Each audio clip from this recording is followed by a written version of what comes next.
Hi అండి. అందరికీ నమస్కారం. Welcome to my channel. ఈ వీడియోలో ప్రభుత్వ ఉద్యోగులకు మరియు పెన్షనర్లకు మరో కీలక ఉత్తర్వులు విడుదలండి. పెన్షనర్లకు భారీ ఉపశమనం అయితే లభించుతుంది. దీనికి సంబంధించిన పూర్తి వివరాలు వీడియోలో తెలుసుకుందాము. వీడియో అయితే ఎక్కడ గాని స్కిప్ చేయకుండా ఎండ్ వరకు చూసేయండి. అప్పుడే ఇన్ఫర్మేషన్ పూర్తిగా అర్థమవుతుంది. అలాగే వీడియో చూస్తున్న ప్రతి ఒక్కరు వీడియోకి లైక్ చేయండి ఫ్రెండ్స్. ఈ వీడియోని తోటి ఉద్యోగ పెన్షన్ మిత్రులతో అయితే షేర్ చేయండి. కొత్తగా మన ఛానల్‌ని చూస్తున్నవారు ఇంకా ఎవరైనా సబ్స్క్రైబ్ చేసుకున్నట్లయితే వెంటనే మన ఛానల్‌ని సబ్స్క్రైబ్ చేసుకోండి. సో, దీని ద్వారా నేను చేసే లేటెస్ట్ వీడియోస్ అన్నీ మీ వరకు రీచ్ అవుతాయి. ఇక ఆలస్యం చేయకుండా వివరాల్లోకైతే వెళ్ళిపోదాము. ఫ్రెండ్స్, ఇక విషయానికొచ్చినట్లయితే కేంద్ర ప్రభుత్వ ఉద్యోగులు, పెన్షనర్లకు ఒక శుభవార్త. కేంద్ర ప్రభుత్వం ఒక ముఖ్యమైన ఉత్తర్వు ద్వారా గొప్ప ఉపశమనాన్నయితే అందించింది. పెన్షన్ ఇకపై తగ్గించలేరు అనే సంచలన ప్రకటన కూడా విడుదల చేయడం జరిగింది. గతంలో ఎదురైన సమస్యలు సాధారణంగా పదవి విరమణ చేసిన చాలా సంవత్సరాల తర్వాత కూడా తప్పుడు లెక్కలున్నాయని పేర్కొంటూ పెన్షన్లు తగ్గించడం లేదా తిరిగి చెల్లించమని నోటీసులు పంపడం సర్వసాధారణంగా ఉండేదే. ఇది పెన్షనర్లకు తీవ్ర మానసిక, ఆర్థిక ఇబ్బందులను కలిగిస్తుంది. ఈ పద్ధతి ద్వారా మరి ఆర్థిక ఇబ్బందులను కలిగించే ఈ పద్ధతికి ఇప్పుడు కేంద్ర ప్రభుత్వం ముగింపు పలికింది. కొత్త ఉత్తర్వులు ఏం చెబుతున్నాయంటే, పెన్షన్ లేదా కుటుంబ పెన్షన్ సంబంధించి ఒకసారి ఖరారైన తర్వాత అందులో స్పష్టమైన క్లరికల్ తప్పు లేదా లెక్కింపులో లోపం క్యాలిక్యులేషన్ ఎర్రర్ కనుగొనబడితే తప్ప దాన్ని ఎట్టి పరిస్థితుల్లోనూ మార్చడం లేదా తగ్గించడం సాధ్యం కాదని కేంద్ర ప్రభుత్వం స్పష్టం చేసింది. ఈ ఉత్తర్వును పెన్షన్ మరియు పెన్షనర్ల సంక్షేమ విభాగం DOPPW అక్టోబర్ 30, 2025న విడుదల చేసింది.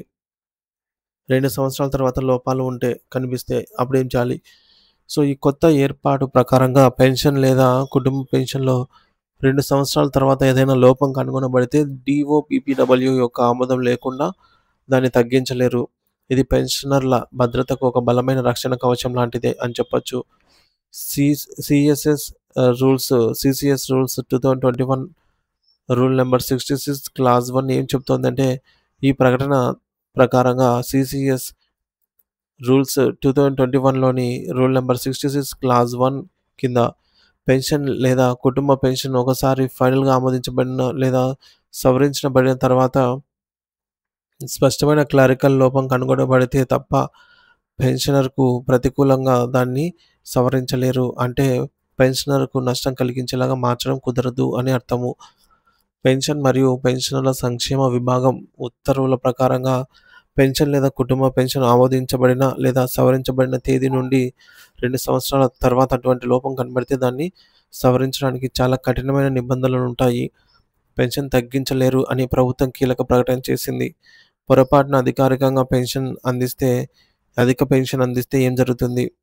ఒకవేళ తన సొంత తప్పు లేదా తప్పుడు సమాచారం కారణంగా పొరపాటున అధిక మొత్తంలో డబ్బును పెన్షనర్‌కు అందించినట్లయితే, ఆ మొత్తాన్ని తిరిగి పొందేలాగా మాఫీ చేయాలా అనే దానిపైన సంబంధిత మంత్రిత్వ శాఖ నిర్ణయించాలి. ముఖ్యంగా పెన్షన్‌లో ఎటువంటి తగ్గింపు చేయకూడదు. దీనికోసం మంత్రిత్వ శాఖ సంబంధించిన విభాగంలో సంప్రదించాలి.